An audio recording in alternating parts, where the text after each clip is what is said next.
Olá, meus irmãos, graça e paz do Senhor Jesus, a todos também que nos assistem. Obrigado por participar conosco deste momento de transmissão do culto ao Senhor. É um culto de adoração ao Senhor, a Ele toda a glória, toda a honra, nós reconhecemos isso, mas é também um culto de gratidão pelos 25 anos da nossa UMP. Estamos agradecendo a Deus pelos 25 anos da nossa UMP. E durante este mês, a UMP tem várias programações alusivas aos seus 25 anos. Hoje separamos um momento de ações de graças ao Senhor, além de adorá-lo e glorificá-lo como igreja dele mesmo. Portanto, convidamos você para se juntar a nós nesse culto. Hoje temos a participação do secretário presbiterial da Mocidade, que é o reverendo Ivan, que irá participar da liturgia, e também o conselheiro da nossa UMP local, o irmão Whindersson, que também trará a palavra do Senhor nessa noite. E cantaremos ao Senhor cânticos em gratidão a Deus pela UMP, mas em adoração, sobretudo, ao nosso Deus. Portanto, convidamos você para, junto conosco, exaltarmos o nome do Senhor. Iremos inicialmente ler o Salmo 16. Abramos, então, a palavra de Deus no Salmo 16, mesmo aí você em sua casa, com sua família.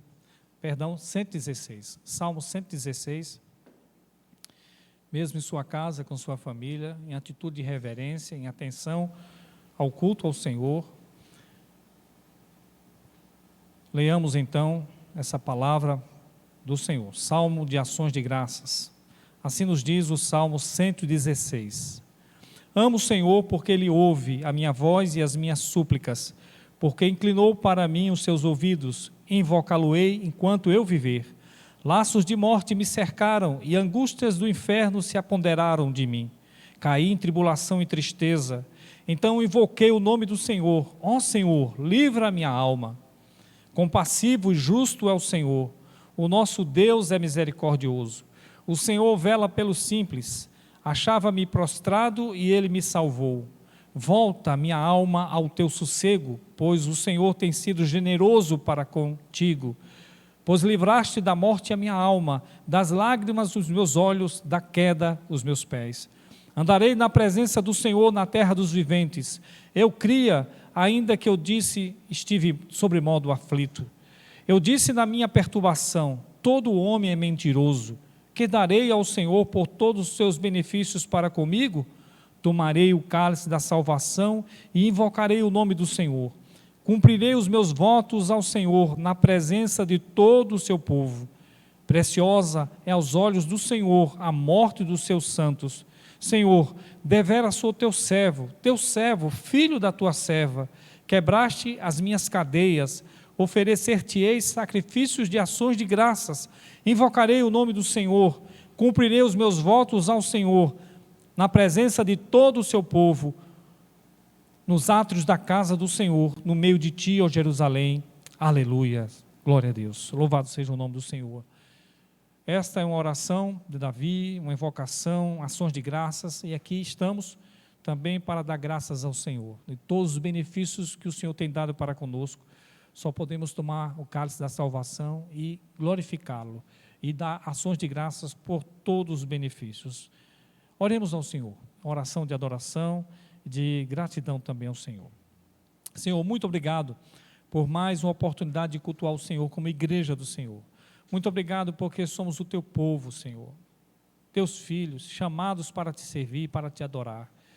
E nessa obediência, no dia de hoje, dia do Senhor, nos reunimos como igreja do Senhor para oferecer a ti o culto que seja agradável a ti, Senhor. Queremos fazer no rito que o Senhor nos incumbiu na tua palavra, mas queremos também fazer com nossas vidas como sacrifícios agradáveis a ti, Senhor, por meio de um viver que seja santo.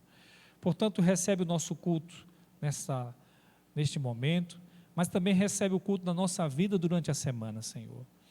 Pois queremos te oferecer, pois reconhecemos que só tu é Deus, só o Senhor é Criador dos céus e da terra, e só o Senhor nos libertou, nos redimiu, para sermos sacerdócio santo, povo de exclusividade do Senhor, em adoração ao Senhor. Pedimos que o Senhor receba o nosso culto, que instrua o teu povo na tua palavra nessa noite, e também nos agracie, ó Deus, com crescimento espiritual. Também, Senhor, damos ações de graças pelos 25 anos de existência da nossa UMP local. Muito obrigado pela mocidade, Senhor, que o Senhor os fortaleça. Portanto, meu Deus, nós oferecemos esse culto ao Senhor, orando em nome do Senhor Jesus, o nosso Senhor e Salvador. Amém. Cantemos ao Senhor, meus irmãos, cânticos em adoração a esse Deus bendito que nos salvou e nos conduz em santificação. Amém. Convido vocês para juntos estarmos cantando ao nosso Deus, né, em forma de gratidão por mais um ano que o Senhor nos permite, né, de 25 anos da UMP. Então vamos louvar juntos. Ajuntamento.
mais um cântico pela causa de Cristo Rei.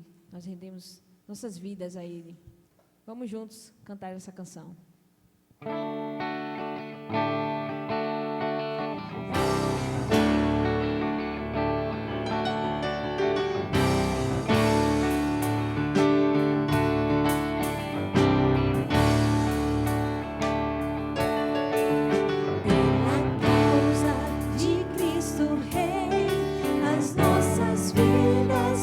Ofertamos até louvores, a terra ressoar para o Filho. Pela causa de Cristo vamos plantar com fé, colher com gozo, que todos vejam e muitos possam crer no Filho. Nós proclamamos o nome de Jesus Cristo em toda a criação, em cada nação, graça e salvação pelo Filho.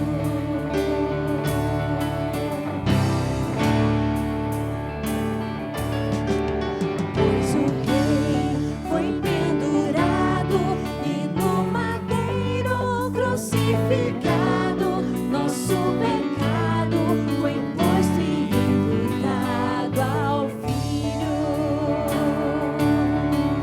Pois o Rei venceu a morte, livrou o pobre e o oprimido, trazendo a paz, a vida e liberdade no Filho.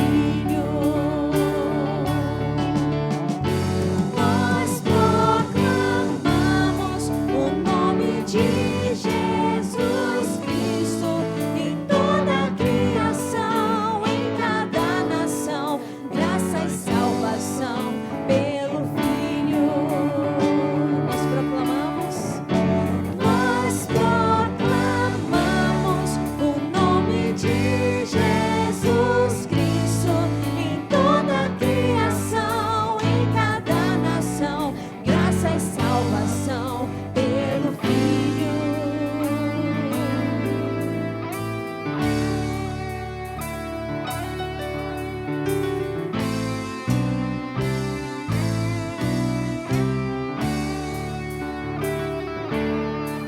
Que ecoe em minha vida, viver é Cristo, morrer é lucro, negar meu ser, tomar a cruz e seguir o Filho.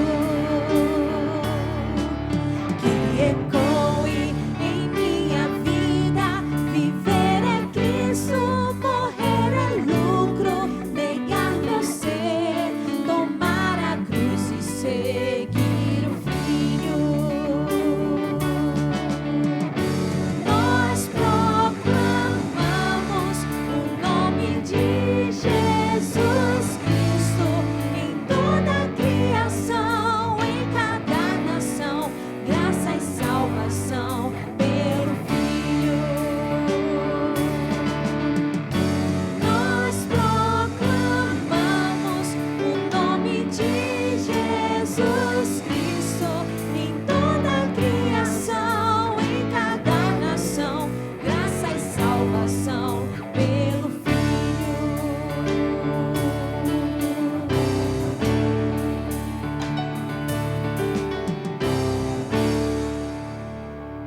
Graças a Deus. Vamos encerrar esse momento de louvor cantando Reina em mim, sobre toda a terra, Ele é Deus.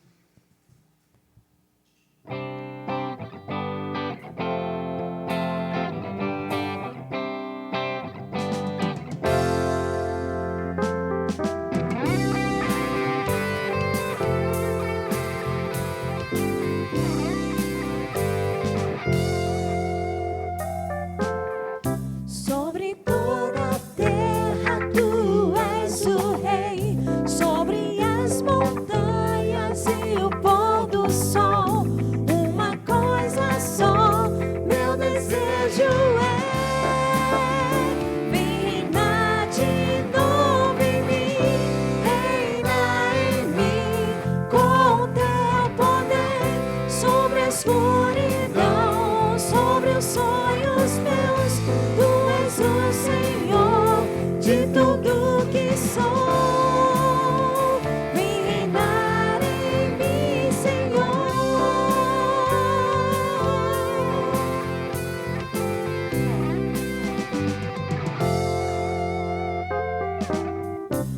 Sobre toda a terra tu és o rei, sobre as montanhas e o pôr do sol.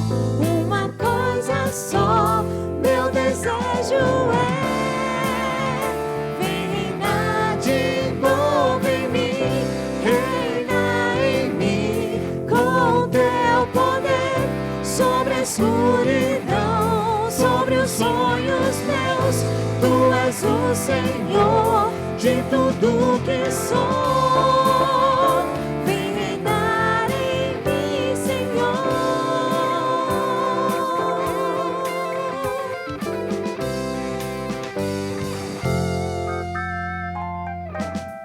Sobre o meu pensar, tudo que eu falar faz-me refletir a beleza que há em ti. Tu és para mim mais que tudo aqui. Vem reinar de novo em mim, reina em mim, com teu poder, sobre a escuridão, sobre os sonhos meus. Tu és o Senhor de tudo que sou. Vem reinar em mim, Senhor. Vem reinar em mim, Senhor. Vem reinar em mim, Senhor.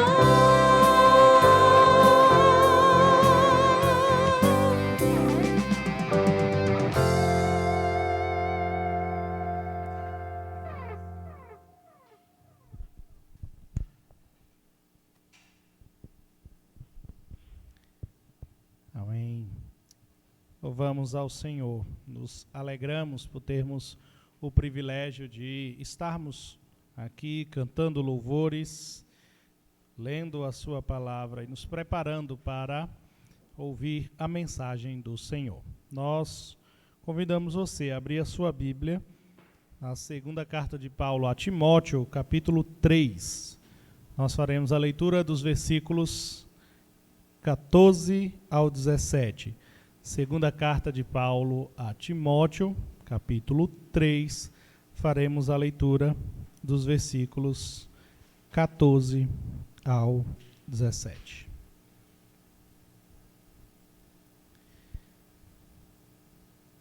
Acompanhem a leitura da palavra do Senhor, que diz: Tu, porém, permanece naquilo que aprendeste e de que fosse inteirado, sabendo de quem o aprendeste, e que desde a infância sabes as sagradas letras, que podem tornar-te sábio para a salvação pela fé em Cristo Jesus. Toda a Escritura é inspirada por Deus, é útil para o ensino, para a repreensão, para a correção, para a educação na justiça, a fim de que o homem de Deus seja perfeito e perfeitamente habilitado para toda boa obra. Nós cremos que toda a Escritura é inspirada por Deus e útil para as nossas vidas, para nos ensinar, para nos repreender, para nos corrigir, para nos educar. Nela encontramos a verdade, Jesus Cristo, nosso Senhor. E nós, então, iremos nos preparar para ouvirmos a mensagem do Senhor.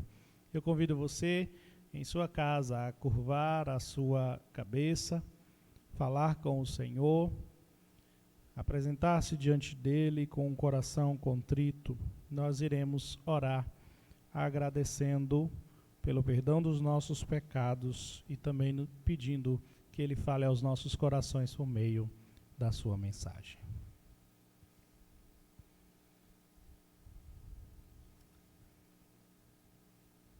Senhor, nós nos colocamos diante de Ti, ó Deus, cientes de que isso é um privilégio. Nós Te agradecemos, porque sabemos que é um privilégio servir ao Senhor, cantar louvores, e esse privilégio só nos foi dado por causa do Teu Filho Jesus Cristo.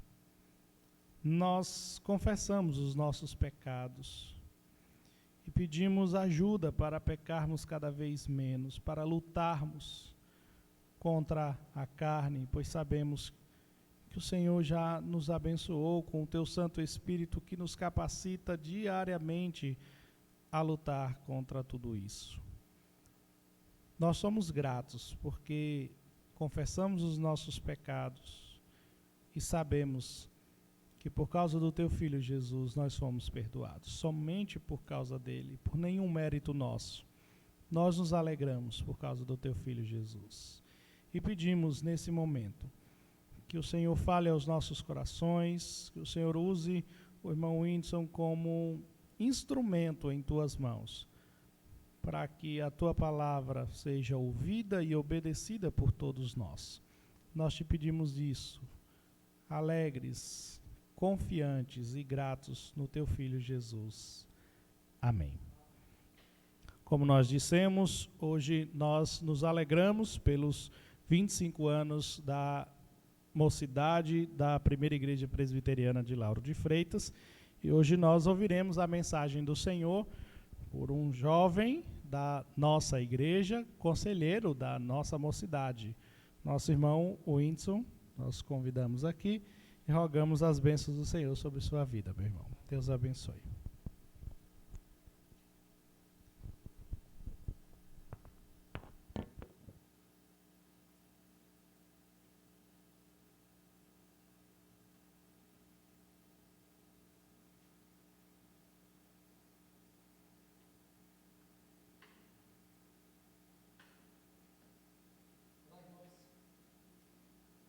Olá, irmãos, graça e paz.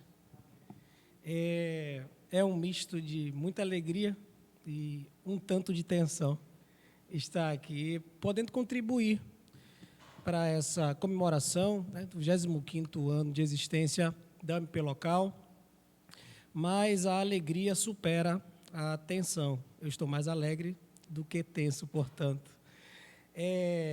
Louvado seja Deus por esta comemoração, por esse aniversário. Que o Senhor nos abençoe no entendimento da sua palavra. Vamos abrir as nossas Bíblias no livro de Mateus, no capítulo 26 do livro de Mateus. Nós vamos ler dos versículos 36 ao versículo 41.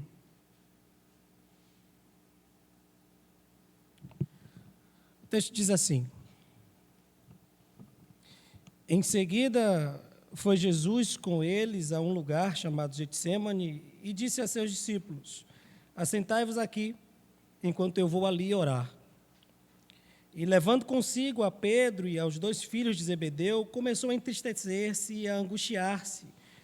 Então lhes disse: A minha alma está profundamente triste até a morte. Ficai aqui e vigiai comigo. Adiantando-se um pouco, prostrou-se sobre o seu rosto, orando e dizendo: Meu Pai, se possível, passe de mim este cálice. Todavia, não seja como eu quero, e sim como tu queres. E voltando para os discípulos, achou-os dormindo. E disse a Pedro: Então, nenhuma hora pudestes vós vigiar comigo? Vigiai e orai, para que não entreis em tentação. O espírito, na verdade, está pronto, mas a carne é fraca. Somente até aqui. Que o Senhor nos abençoe, como já disse, na compreensão e no entendimento da sua palavra. Quero ler com vocês, irmãos, um trecho de uma determinada obra, de um determinado livro. Diz o seguinte: utilize a sua mocidade enquanto a tem. Não esbanje o ouro dos seus dias, escutando os enfadonhos, tentando melhorar a sorte dos falhados ou abandonando a sua vida aos ignorantes, ao que é vulgar e rasteiro. São esses os objetivos mórbidos, os ideais falsos de nossa época. Viva a maravilhosa vida que há em si. Não perca nada. Busque sempre sensações novas. Não tenha medo de nada. O novo hedonismo, eis o que ao nosso século é preciso. O Senhor poderia ser o seu símbolo visível. Com a sua personalidade, nada há que não possa fazer. O mundo pertence-lhe por uma temporada. Quando eu encontrei, vi que não tinha consciência absolutamente alguma do que realmente é, do que realmente podia ser. Degeneramos pela recordação das paixões de que nos arreceamos demais e das sensações deliciosas a que não tivemos a coragem de ceder. Mocidade, não há nada, absolutamente nada no mundo além da mocidade. É um trecho do autor Oscar Wilde. O livro é o retrato de Dorian Gray. E trata-se de um diálogo entre dois personagens, um jovem chamado Dorian, né, cujo título aí leva o seu nome, e um senhor chamado Lord Henrique. Esse senhor, como você pode ver, só faltou colocar aqui embaixo da fala dele, assinado Satanás, né? Na verdade, ele aconselha ali o jovem Dorian a viver a sua mocidade de maneira um tanto intensa. Nada muito diferente do que nós vivemos hoje. É uma obra de 1890, mas ela fala de uma expectativa humana de aproveitar bem o vigor da juventude, essa força da mente e essa força dos músculos, essa estrutura física e psicológica que está ali, de certo modo, em seu auge, representado pela mocidade. De certo modo, é um conselho que nós cristãos rejeitamos logo de partida, não precisa se esforçar muito para saber que isso vem do coração humano caído e é estimulado por Satanás, que tenta aqui.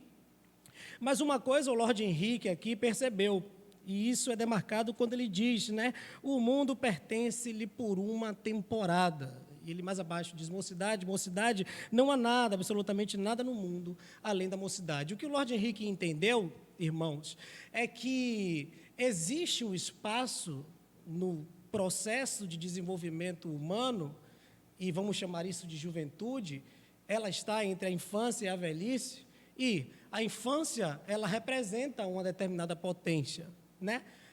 Agostinho representa isso muito bem em sua autobiografia, Confissões, quando ele fala ali que o máximo que ele podia fazer era berrar e espernear para obrigar aquele adulto a fazer o que ele tinha vontade que fosse feito.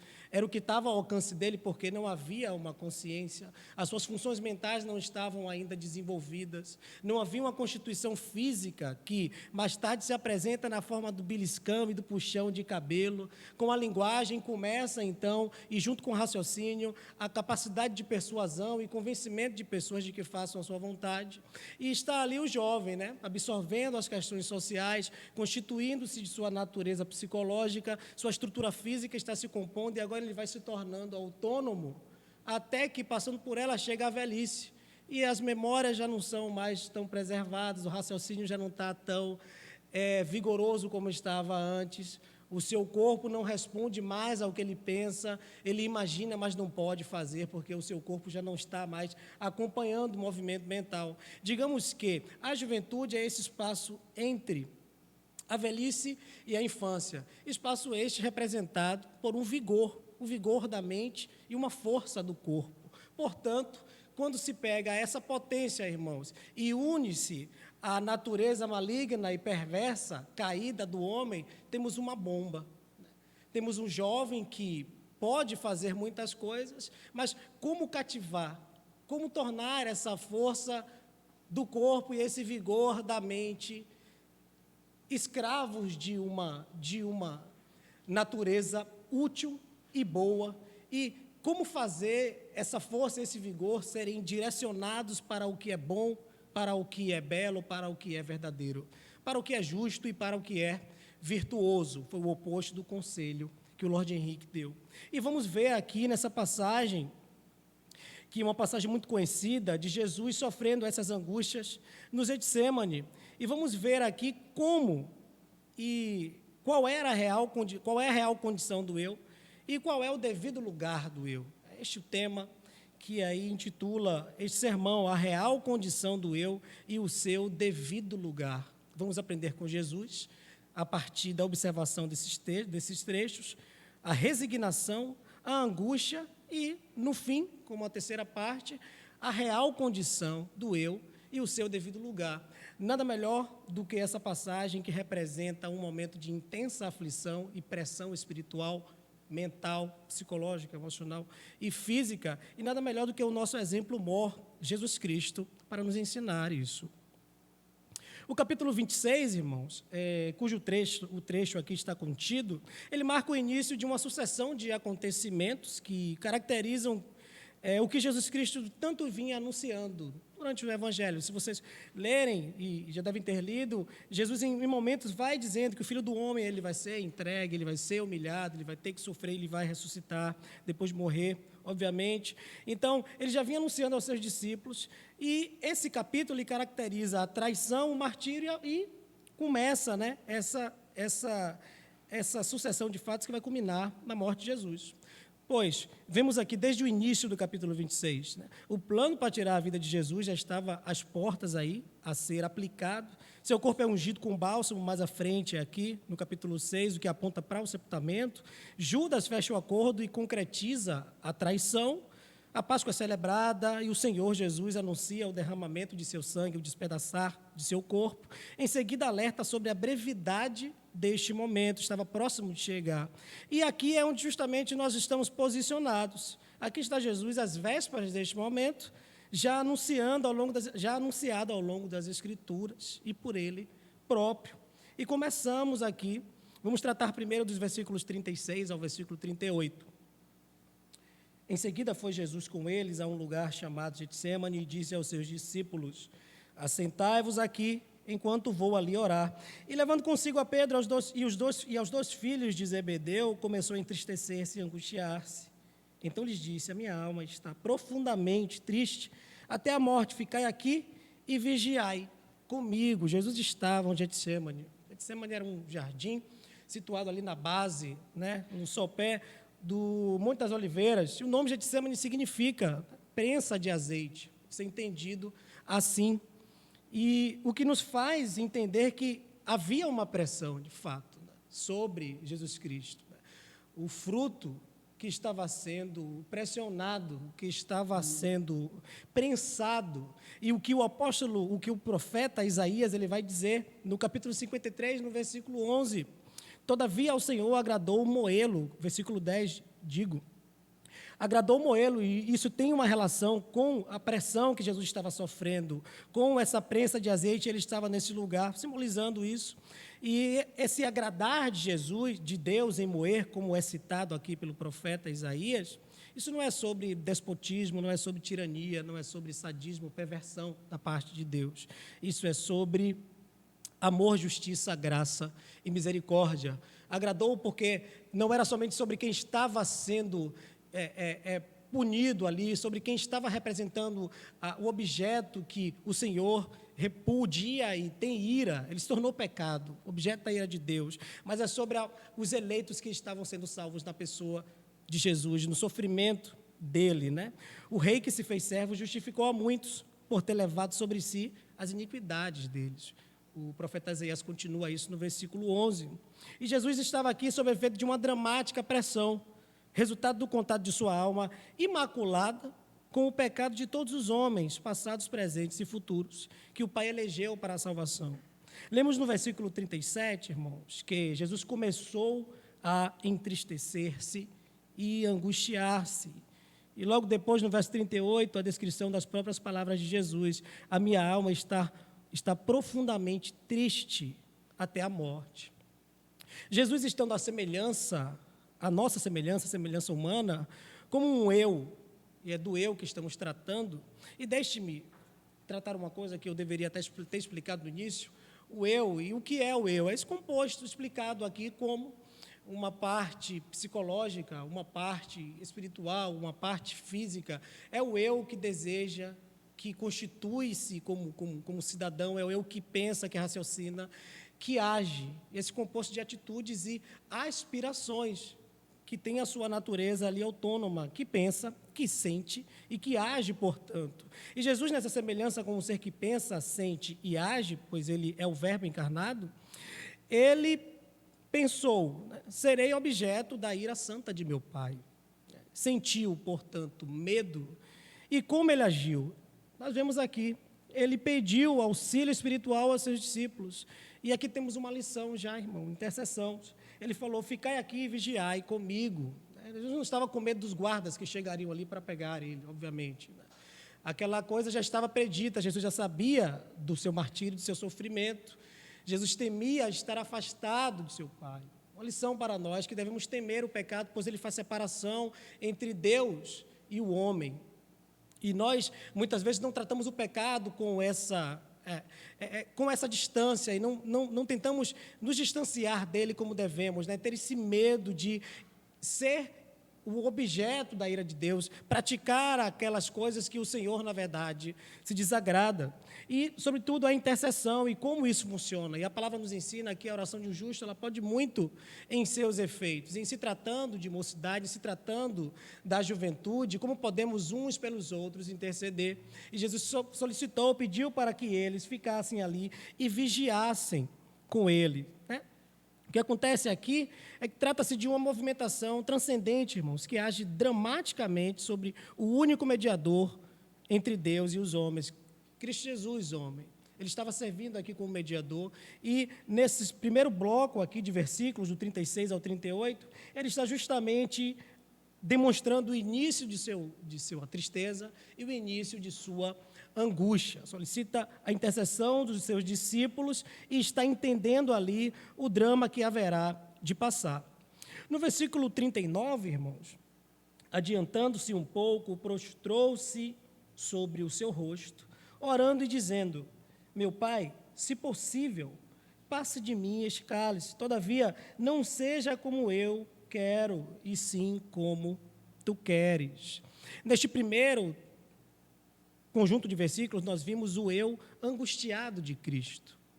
Neste versículo 39, veremos o eu resignado de Cristo. E resignação é uma palavra que define muito bem a postura de Jesus aqui, pois resignação, num dos dois significados que eu encontrei, de 3 significados, primeiro, que se submete pacientemente a uma força superior.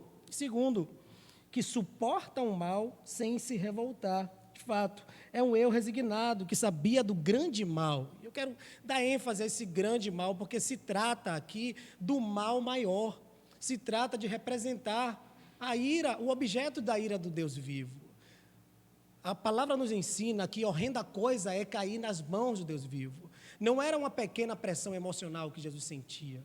Era um mal que ninguém sentiu na história da humanidade. E, sobretudo, e portanto, era um mal vindo de uma força superior, o Pai, e era um mal que ele poderia repudiar, ele poderia resistir, mas ele resolveu suportar, sem se revoltar, de maneira resignada, de maneira obediente. O versículo 39 traz esse eu resignado do Cristo. Jesus colocou diante do Pai os seus desejos. Ele ora, né?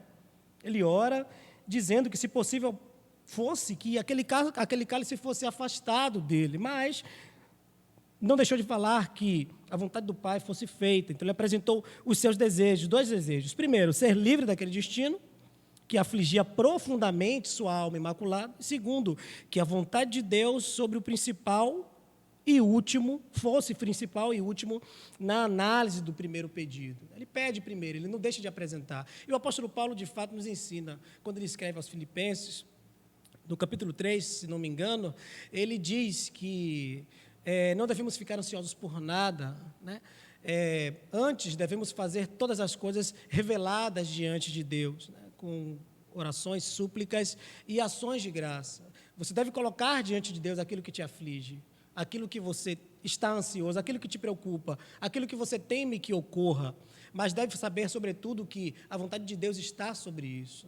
Foi isso que Jesus fez. Ele disse: se for possível, afaste de mim. Ele desejava. O eu de Jesus estava desejando isso, né? Que aquilo não acontecesse com ele, mas que a vontade de Deus fosse, e não a vontade dele, né? Um crivo principal e último na análise desse primeiro pedido.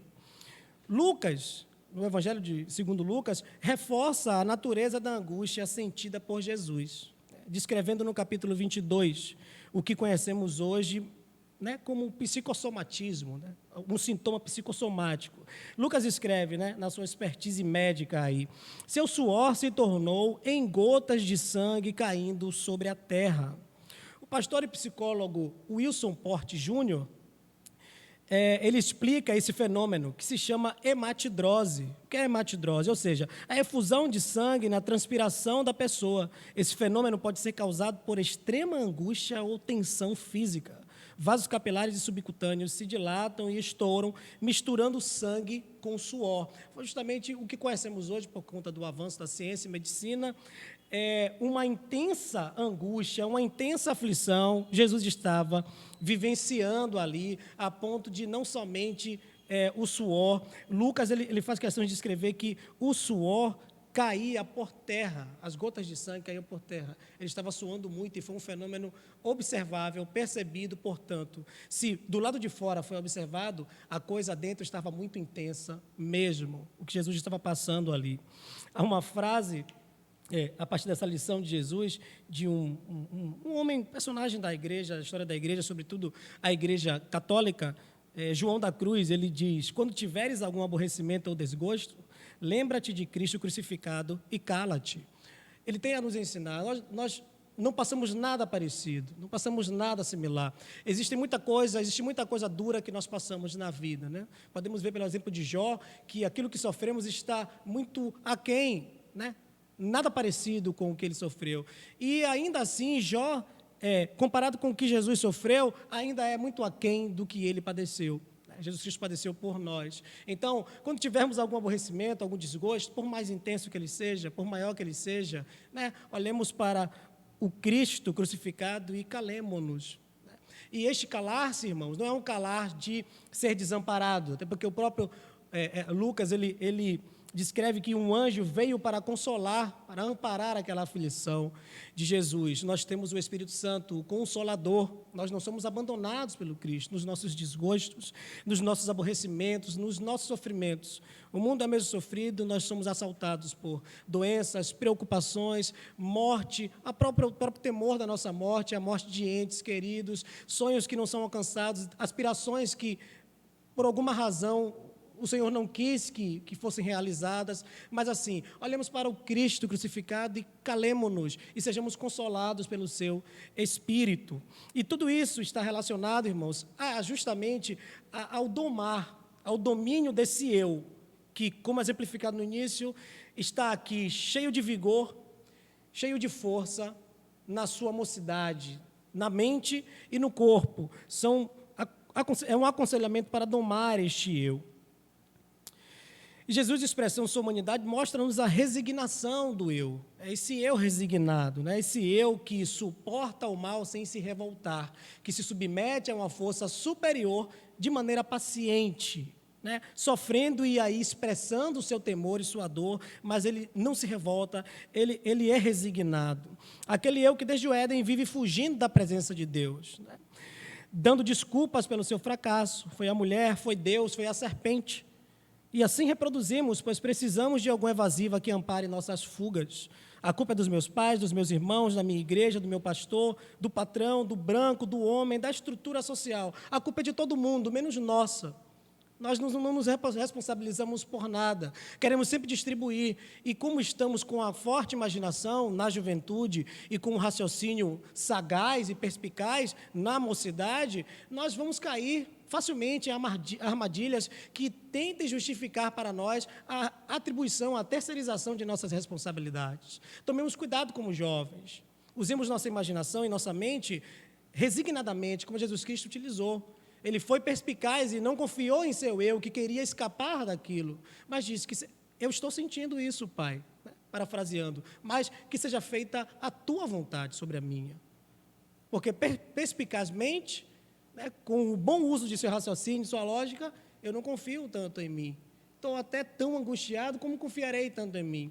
Evitemos tomar, sobretudo, decisões muito angustiado ou muito feliz. Precisamos de um estado moderado para decidir as coisas. Quantas pessoas cheias de alegria chegam assim, pega tudo aí que a conta é quem vai pagar sou eu.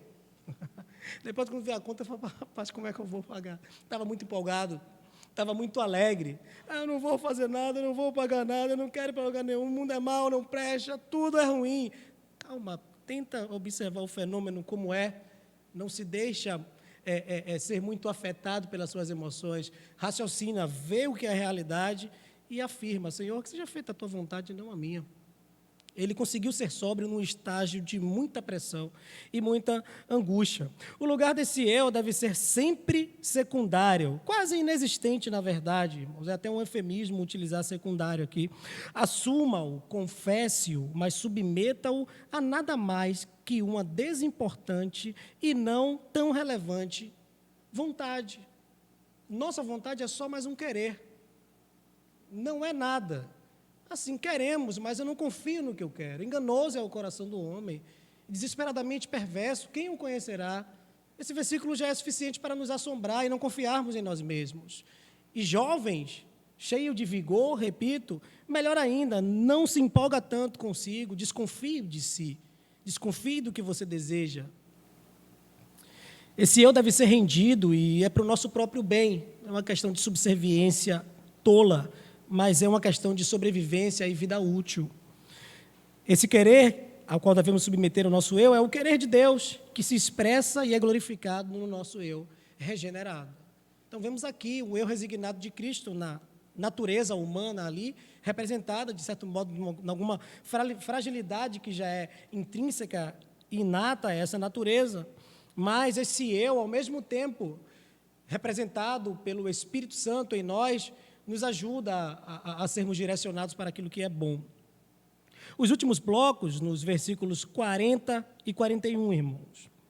E voltando para os discípulos, achou-os dormindo e disse a Pedro: então, nenhuma hora pudestes vós vigiar comigo?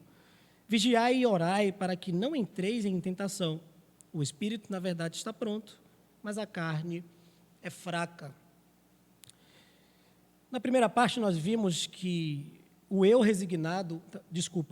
angustiado de Cristo, né, o que traz um cenário mais difícil de ser decidido sobriamente, como eu dei o exemplo aqui da intensidade, seja para cima ou para baixo das emoções, há muita alegria ou muita tristeza, afeta o nosso humor e, portanto, a forma como a gente raciocina e até consegue entender, interpretar as coisas e as pessoas.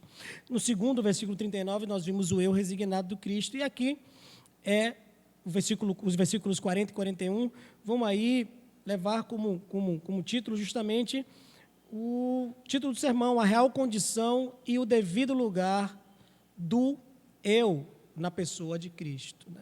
A real condição e o devido lugar do meu eu na pessoa de Cristo. Lucas, ainda no capítulo 22, dará a este recorte outra descrição de cunho médico. Ele diz que os achou dormindo de tristeza, se referindo aos discípulos. Ele diz, eu achei eles comportando-se como? Dormindo. E Lucas infere, né, e aplica. Por quê? Eles estavam tristes, afirma, na verdade.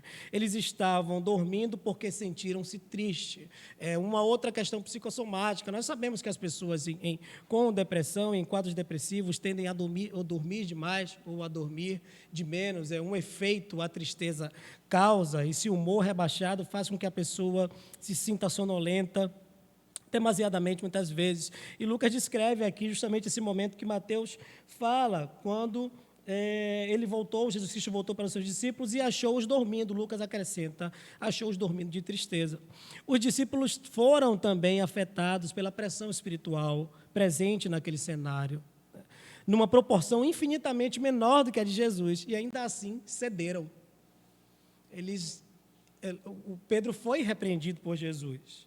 Jesus diz, ele disse a Pedro, versículo 40, então, nem uma hora pudeste vós vigiar comigo? Então, a intensidade não se compara, a pressão que Jesus sentiu não se compara à pressão que os discípulos, mesmo aqui descrito por Lucas, estavam dormindo de tristeza, não se compara ao que Jesus estava sentindo ali naquele momento. Mas, ainda assim, por menos, cederam à tentação. Jesus Cristo não cedeu à tentação. E o Senhor nos diz, não vos sobreveio tentação que não fosse humana, mas Deus é fiel e não permitirá que sejais tentados além das vossas forças. Pelo contrário, juntamente com a tentação vos proverá livramento, de sorte que a possais suportar.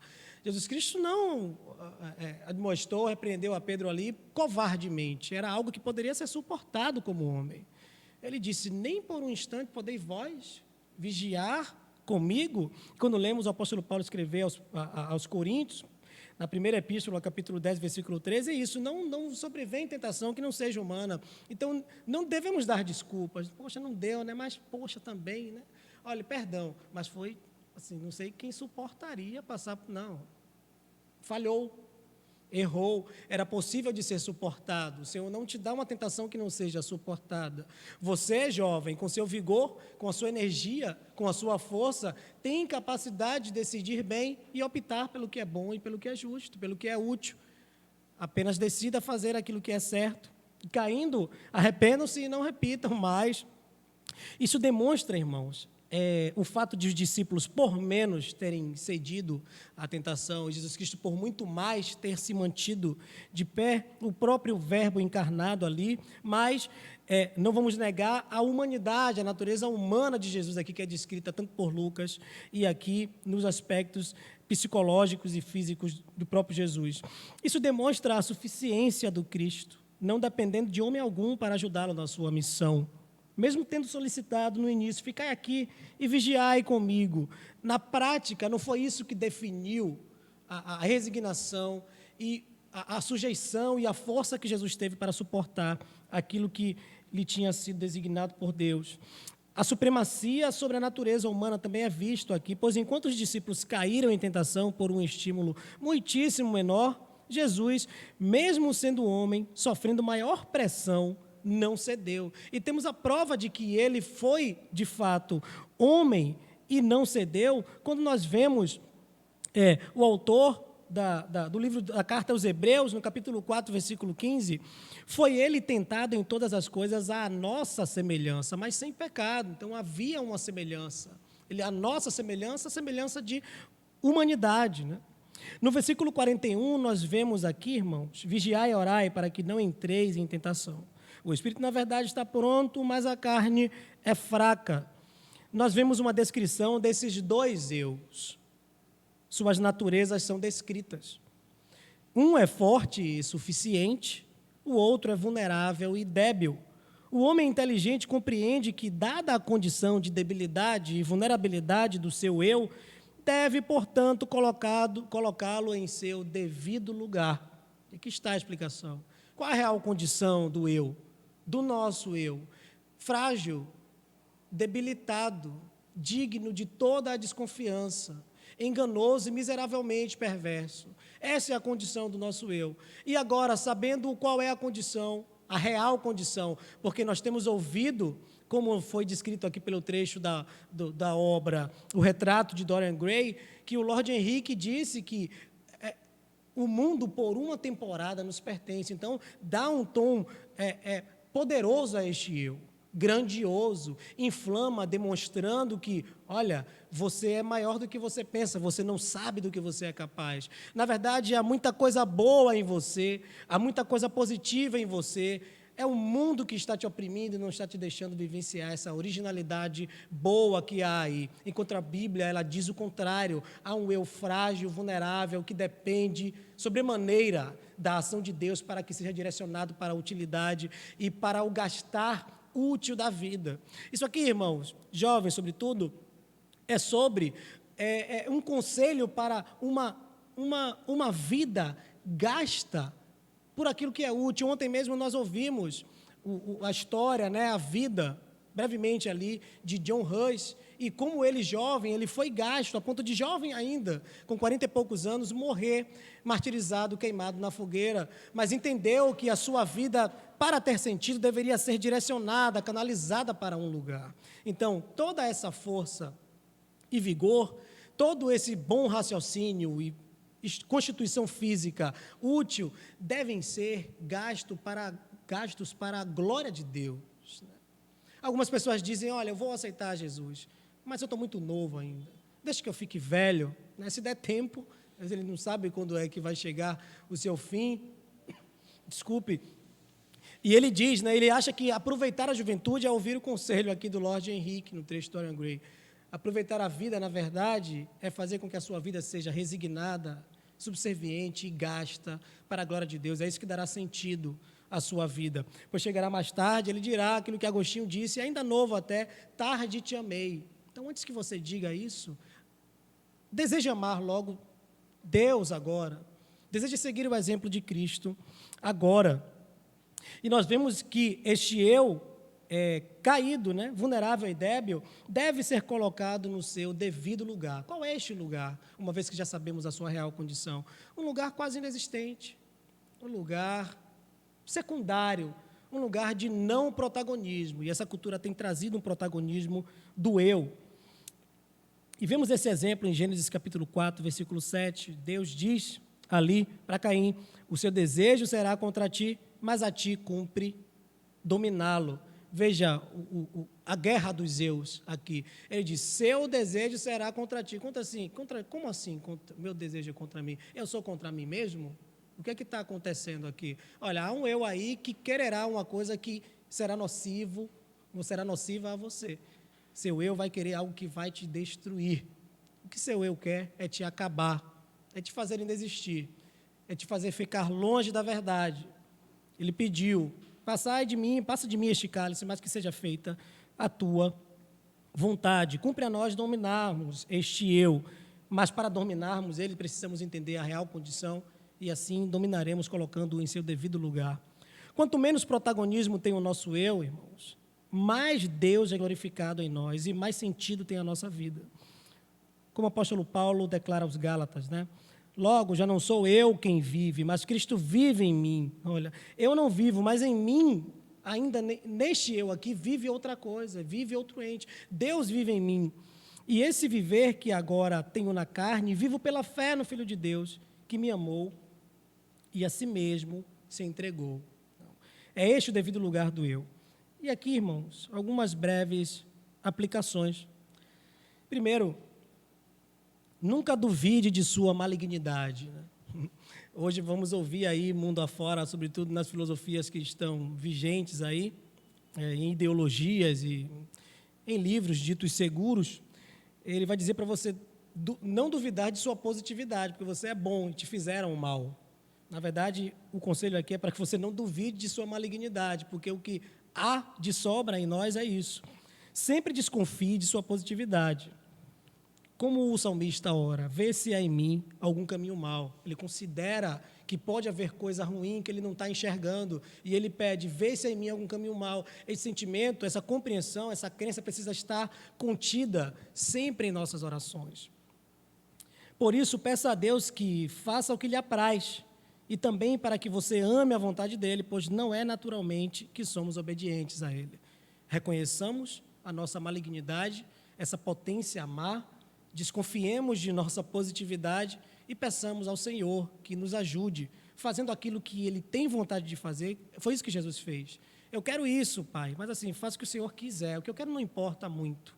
O que o Senhor quer é o importante. Porque nós temos que nos esforçar para sermos obedientes, porque naturalmente não somos obedientes. Segundo, desconfie das explicações que você dá a si mesmo, podem ser evasivas para ser desobediente sem sentir culpa por isso. Veja, o vigor mental, vou dar um breve exemplo, dentro da psicologia. A pessoa com esquizofrenia, ela pode delirar, e o seu delírio, ele vai ser muito sofisticado a depender do nível de inteligência daquela pessoa que tem esquizofrenia. Se o sujeito for muito inteligente, tanto erudito, tiver uma capacidade boa de raciocínio, ele vai criar uma história delirante que, assim, o psiquiatra, o psicólogo vai falar: rapaz, esse cara está falando a verdade mesmo, está me convencendo da insanidade dele. Porque a doença, ela sequestra o raciocínio. E o vigor do raciocínio na juventude é sequestrado para o mal, para o engano, para o delírio, que é um sintoma desse transtorno. Assim, nós, mesmo não tendo a esquizofrenia, facilmente somos enganados por nosso raciocínio, que é resultado do nosso desejo. Desejamos fugir e vamos criar racionalizações para nos justificar, porque queremos nos livrar da culpa. Então, como é que eu vou sair dessa sem me sentir culpado? E você vai inventar uma história para você mesmo e vai se esforçar para acreditar. Cuidado com isso. Isso é sorrateiro e isso acontece. E você vai encontrar muita gente te ajudando a chegar a essas conclusões. Pois, então, a segunda aplicação é isso: desconfie das aplicações que você dá a si mesmo. Desconfie de sua malignidade. Terceiro, seja grato a Deus pelo doloroso e angustiante sacrifício de Cristo pela sua salvação. Nós vimos aqui o que Jesus passou, trouxe um recorte um tanto quanto humano, mas era o Deus encarnado, o Verbo que se fez carne, como o apóstolo João diz no capítulo 1, trazendo redenção para nós. Procurei trazer esse exemplo para aproximar da nossa vida humana e da nossa mocidade, da nossa juventude, mas trata-se aqui de algo que é transcendente, que supera todo esse fenômeno, mesmo que seja um tanto complexo e até de nos impressionar, nos surpreender, mas não se compara ao que de fato estava acontecendo. Tudo aqui é resultado de algo que foi decidido na eternidade, pela soberania de Deus, a nossa salvação. Jesus Cristo, resignadamente, submissamente, de maneira submissa, resolveu sofrer por causa de nossa salvação. E este último versículo, irmãos, Colossenses capítulo 3, versículo 3, e assim já vou encerrando. Pois morremos e a nossa vida está oculta juntamente com Cristo em Deus. Esta é a real condição. Qual é o devido lugar do nosso eu? Morto. Não existe. Este deve ser o nosso esforço. Mortificá-lo, esmurrá-lo diariamente. Como uma frase que atribuem a Lutero, né? Eu pensei que a minha velha criatura tinha morrido nas águas do batismo, mas descobri que o miserável sabia nadar. E eu tenho que agora afogá-lo todos os dias, matá-lo todos os dias. É este o lugar do nosso eu, pela sua real condição, morto. Deus vos abençoe. Eu queria brevemente orar com os irmãos.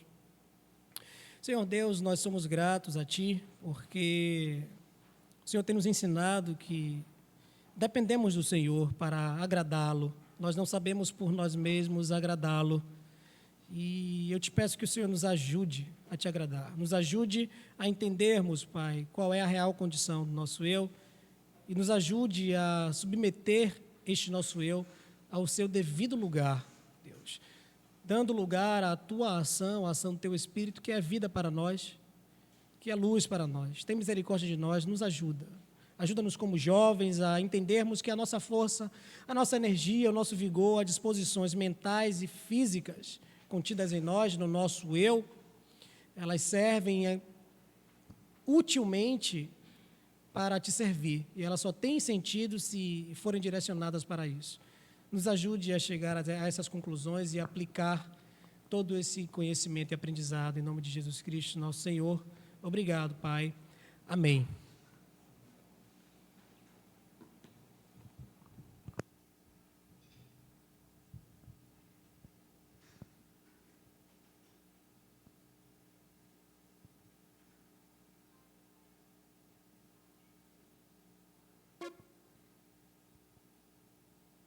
Amém. Nós iremos entoar o cântico Mocidade Presbiteriana, 382 do nosso inário.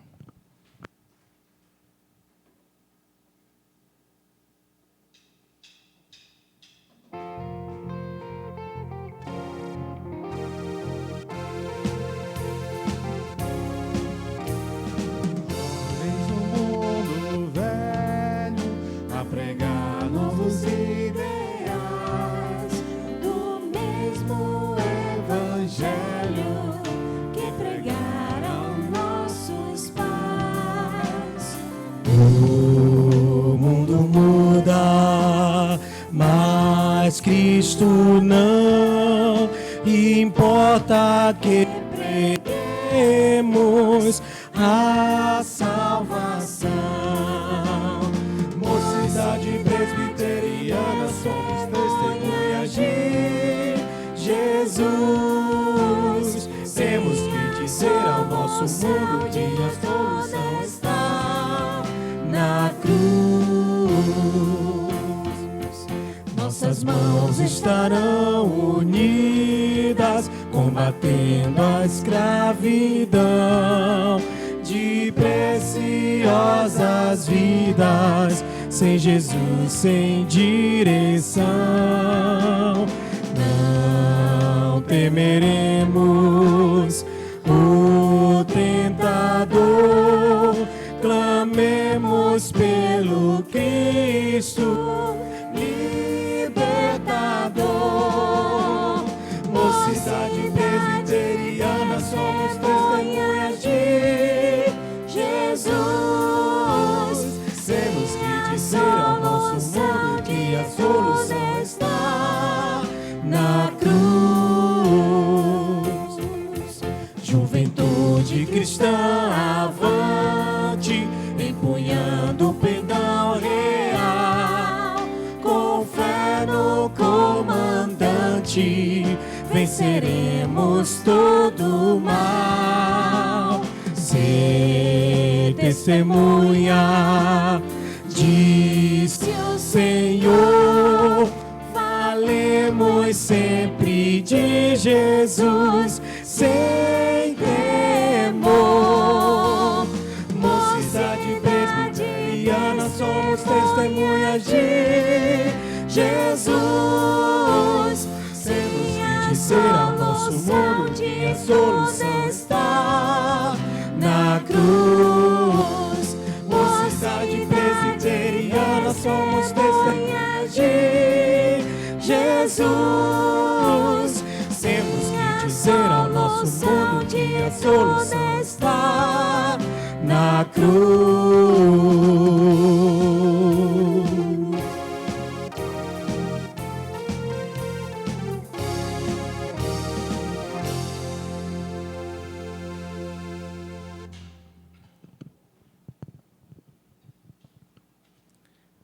Amém. Nós agradecemos a Deus por sua palavra. Vamos orar, irmãos.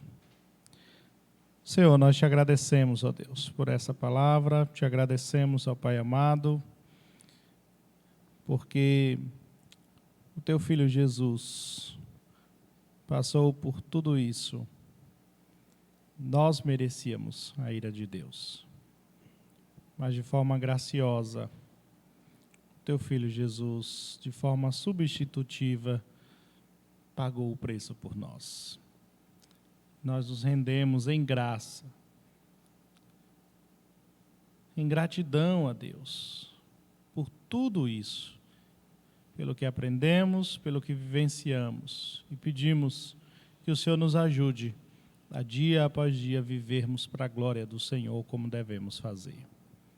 Nós te agradecemos pela vida dos jovens da nossa igreja, da mocidade que completa 25 anos, rogando as tuas bênçãos, o teu cuidado, fortalecimento, vigor, vontade para te servir dia após dia, que eles sejam exemplos para os demais, para as crianças, para os adolescentes, para que possam ver neles, homens e mulheres, servos do Senhor.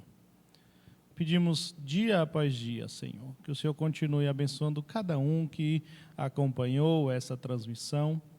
Rogamos as suas bênçãos sobre todos, confiados única e exclusivamente no teu Filho Jesus. Amém. E agora receber a bênção, meus irmãos. Que o amor de Deus o Pai, a graça e a paz de nosso Senhor e Salvador Jesus Cristo, a comunhão e a consolação do Espírito Santo esteja sobre todos vós, não somente hoje, mas para todos sempre. Amém. Nós queremos agradecer a você que acompanhou essa transmissão conosco e lembrar que no próximo domingo, com a graça de Deus, estaremos transmitindo mais uma vez por meio do canal do YouTube da Primeira Igreja Presbiteriana de Lauro de Freitas. Nós gostaríamos de avisar também, continuamos com as nossas atividades online. Na terça-feira, nós lembramos que você recebe um roteiro e deve, juntamente com sua família, unir-se em um culto doméstico, um momento maravilhoso para que vocês possam orar juntos, compartilhar o texto bíblico em família. Na quinta-feira, nós temos os estudos por meio dos aplicativos. Os irmãos da Congregação de Mangabas e da Primeira Igreja Presbiteriana de Lauro de Freitas estão estudando com o pastor Elcio, e os irmãos de Mussurunga estão comigo também num estudo bíblico. Nós gostaríamos de lembrar, no boletim que você recebe, há uma lista de aniversariantes. Lembre-se do seu irmão durante a semana. Nós temos hoje, dia 19, os nossos irmãos Claudinaldo de Jesus, o presbítero Claudinaldo, Laerte Brandão de Oliveira, Rafael, esses dois nos dias de hoje. E dia 20, Rafael Vasconcelos, dia 21, Tiago Machado, dia 22, Ana Júlia e Miranda de Jesus, e dia 23, Vivian Maria de Jesus de Souza. Você recebe essa lista no seu boletim. Lembre-se de orar por esses irmãos, se possível entrar em contato e assim lembrar do aniversário desse irmão.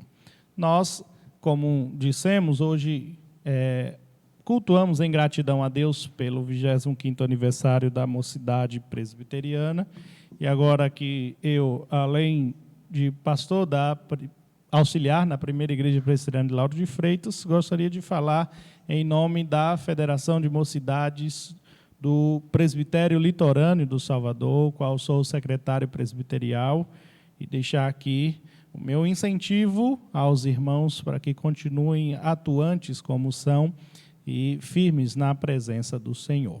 Nós teremos ainda um agradecimento com a presidente da Mocidade aqui de Lauro de Freitas, também nossa irmã Raquel. Amém. Como ele já reforçou, né, os nossos agradecimentos, vai em especial a ele, né, que é nosso secretário presbiterial e nosso pastor também, ao nosso pastor, reverendo Elcio, que sempre tem nos apoiado, né.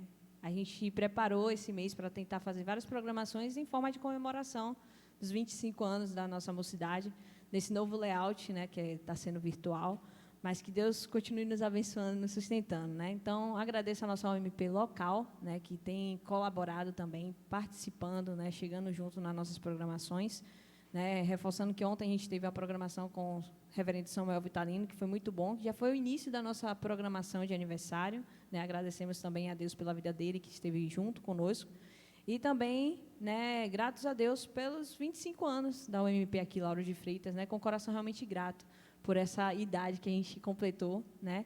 E convido você que está nos assistindo para no próximo sábado estar junto conosco também, que a gente vai estar com o reverendo Alfredo de Souza, né, uma segunda parte do De Cara com o Pastor, né? Então vamos estar junto, continuando nossas comemorações, né, de uma forma virtualmente, mas em comunhão com nossos irmãos, né? E que nós jovens devemos continuar firmes na palavra do Senhor, e como é o nosso motto, né? Vou pescar aqui, meus irmãos. Alegres na esperança, fortes na fé, dedicados no amor e unidos no trabalho. Que cada dia mais nós venhamos viver realmente a palavra de Deus, né? Conhecendo Ele a cada dia mais e mais, e nos colocar à disposição de servi-lo sempre. Essa palavra que eu deixo para todos os jovens de Lauro de Freitas, não só de Lauro, e todos aqueles que estão nos acompanhando também. Amém. Amém. Agradecemos a todos que acompanharam, desejando uma boa semana a todos. Deus abençoe.